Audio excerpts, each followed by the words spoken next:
आज 21 जून है और आज योग दिवस भी है। विश्व में हमारे योग को एक व्यापक पहचान मिली है और ये हमारे सभी भारतीयों के लिए बहुत गर्व की बात है। और आज ही के दिन इस साल का सबसे बड़ा सूर्य ग्रहण लगा है, जिसकी अवधि 6 घंटे की बताई जा रही है। तो इस 6 घंटे की अवधि का जो सूर्य ग्रहण है, इसका हमारे दैनिक जीवन पर, हमारे आर्थिक जीवन पर, हमारे स्वास्थ्य पर गहरा असर पड़ता है। और इस सूर्य ग्रहण में जो जिसकी अवधि 6 घंटे की है, हमारी हिंदू वैदिक रीति के अनुसार मंदिरों के सारे कपाट बंद कर दिए जाते हैं, भगवान की पूजा अर्चना रोक दी जाती है। और जैसे ही सूर्य ग्रहण समाप्त होता है, फिर भगवान का पूरा शुद्धि होती है, उनको गंगा जल से स्नान कराया जाता है और फिर पूजा के कपाट, मंदिर के कपाट खुलते हैं और पूजा आरती शुरू की जाती है। तो इस सूर्य ग्रहण का हमारे देश पर और हमारे देश की आर्थिक स्थिति पर, हमारे देश की भौगोलिक स्थिति पर भी एक व्यापक असर पड़ेगा और वो पड़ रहा है। तो इसमें हमें सबसे ज्यादा हमारे हिंदू वैदिक रीति में बताया जाता है कि हम भोजन इस स्थिति में ना करें, और अगर करना भी है तो उसमें तुलसी के पत्ते डाल के भोजन करें, और अगर बच जाए तो तुलसी का पत्ता डाल के उसको रखें, ताकि हम इसके कुछ जो नेगेटिव वाइब्रेशंस हैं उनसे हम बच सके। तो कोशिश करते हैं कि हम इस नियम को और अच्छे से अच्छा निभा सकें और ये सूर्य ग्रहण हम सभी के लिए शुभ हो, हमारे देश के लिए शुभ हो।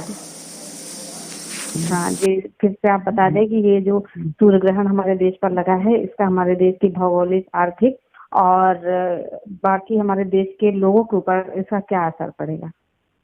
जी जी, आज हमारा ये सूर्य ग्रहण जो है वो 10:13 पे शुरू हुआ है और ग्रहण का मध्य है 11:56 पे और ग्रहण का मोक्ष काल है 2:04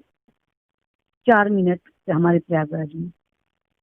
और इस ग्रहण का भारत में पड़ने वाला प्रभाव इस तरह से है कि सूर्य, चंद्र, बुध, सूर्य राहु की युक्ति एवं 6 ग्रह वक्री हैं, जो बुध, गुरु, शुक्र, शनि, राहु और केतु तथा मृगशिरा नक्षत्र में 4 ग्रहों की युक्ति, इसका परिणाम बहुत ही भयानक हो सकता है। जैसे कि कोई बड़ा बम विस्फोट है, आगजनी समस्या, अनकही घटना, युद्ध, आकाशीय घटना, भूकंप, तूफान एवं उच्च स्तरीय नेताओं की असामयिक मृत्यु एवं सीमा पर उठा पटक की भी संभावना हो सकती है।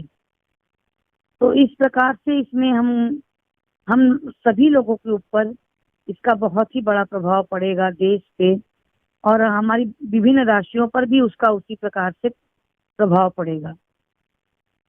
इस ग्रहण में जब भी सूतक लग जाता है, उसी समय से हमें मंदिर में प्रवेश, मूर्ति स्पर्श, भोजन, यात्रा और नहीं करनी चाहिए। लेकिन बालक हैं, रोगी हैं, वृद्धा हैं, उनको लिए ये छूट है कि वो खा पी सकते हैं।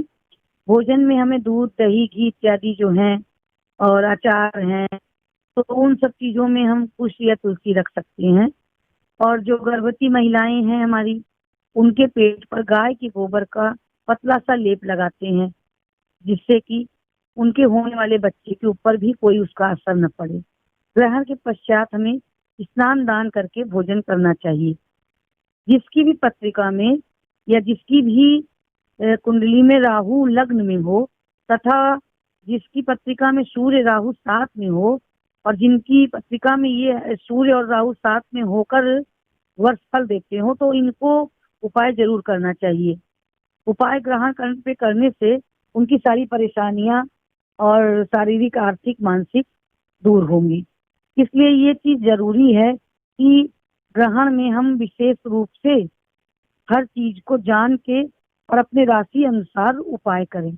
अपने राशि अनुसार उपाय करने से हम इस ग्रहण के प्रभाव से बच सकते हैं।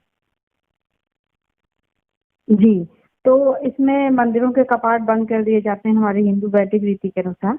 तो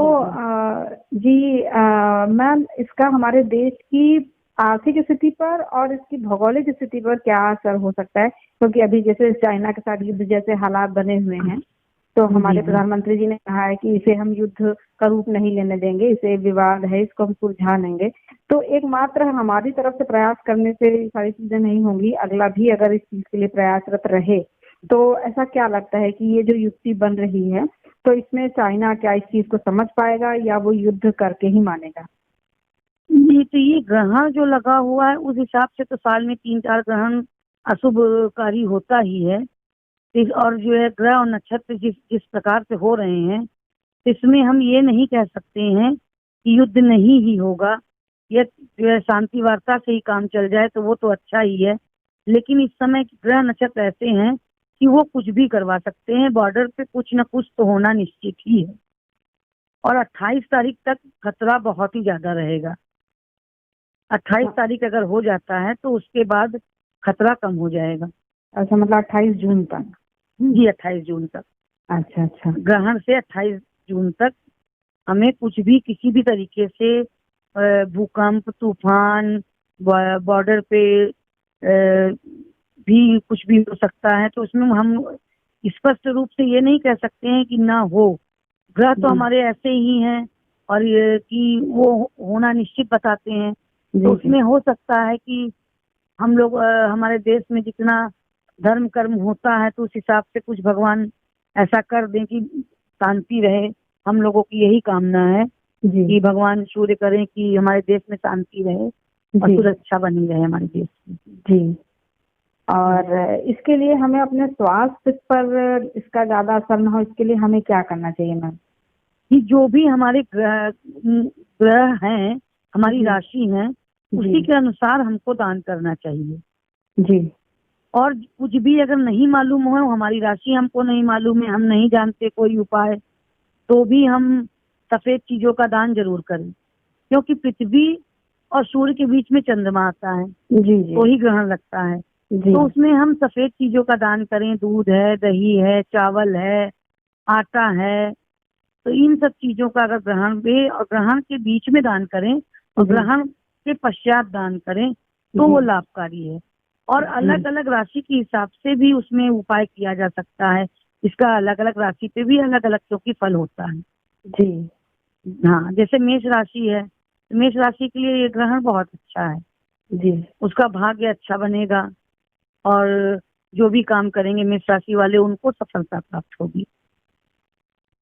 तो हर राशि का इसमें इसी तरीके से अलग अलग फल है।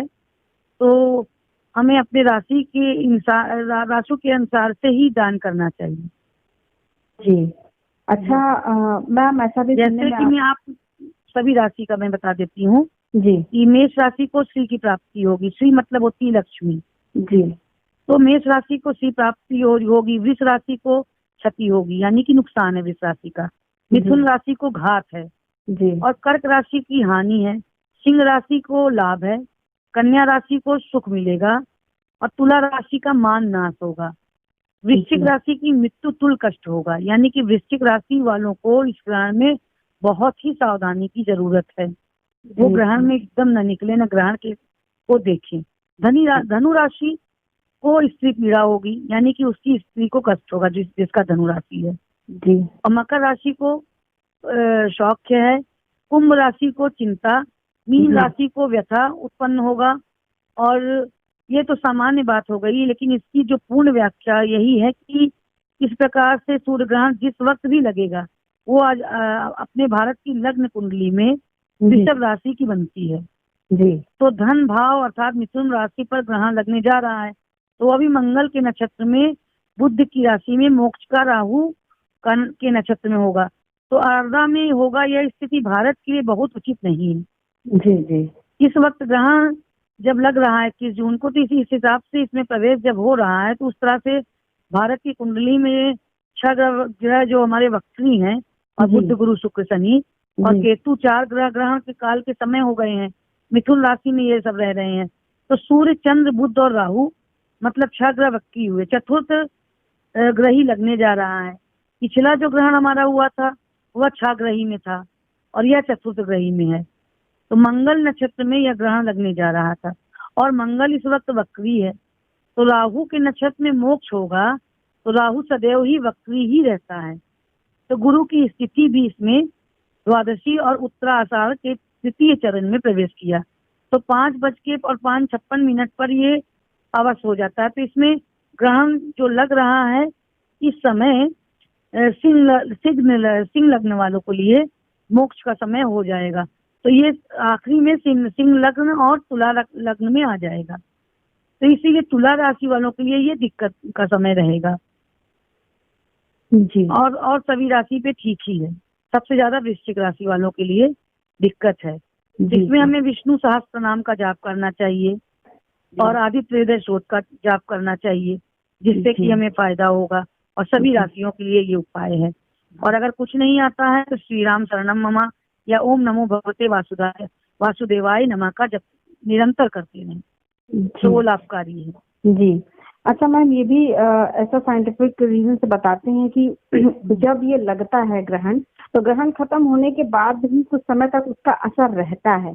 तो इसका असर जैसे भी ग्रहण खत्म हो जाएगा 2:30 बजे तक, जैसे समय बताया गया, तो उसके बाद अपने प्रयागराज में है 2:04 तक। जी। तो उसके बाद इसका असर कब तक आगे रहेगा? देखिए, इसको वैसे तो खत्म हो जाता है असर, तो उसके बाद जो है बहुत हम लिखित रूप से नहीं कह सकते हैं कि असर रहता है। सूतक काल में स्नान करके ग्रहण काल में जप करें और ग्रहण काल के बाद दान करें, सूर्योदय के बाद करें। उसके बाद दान करने के बाद ज्यादातर वस्तुएं सूर्य की वस्तुएं जो हैं वही दान करनी चाहिए और राहु की वस्तुएं दान करनी चाहिए जी। जिससे कि कुंडली में सूर्य उच्च का हो जाए। वो चीज दान करेंगे तो आपको लाभकारी होगा। और राहु भी उच्च का है, तो वो दोनों सूर्य और राहु का दान कर देंगे, तो उससे आप किसी भी चीजों से उसका बचाव तो हो ही जाएगा, उससे विशेष प्रभाव में आप नहीं पड़ेंगे। जी। और अगर जिसके राहु और सूर्य नीच का है कुंडली में, तो उसे जरूर दान करना चाहिए। और बाद में कोई स्पर्श जब खत्म हो गया तो वो विशेष प्रभावी नहीं रहता है। उसके बाद इसीलिए आदमी पूजा पाठ करता है कि पूजा पाठ करने के बाद, दान करने के बाद हम उस ग्रहण काल से मुक्त हो गए। जी। तो ग्रहण के बाद दान जरूर करना चाहिए। स्नान दान का ही महत्व है। स्नान दान आप कर लें, उसके बाद आपके शरीर पे कोई विशेष प्रभाव नहीं रहेगा। जी जी। धन्यवाद मैम, इतनी अच्छी जानकारी हमें देने के लिए। धन्यवाद।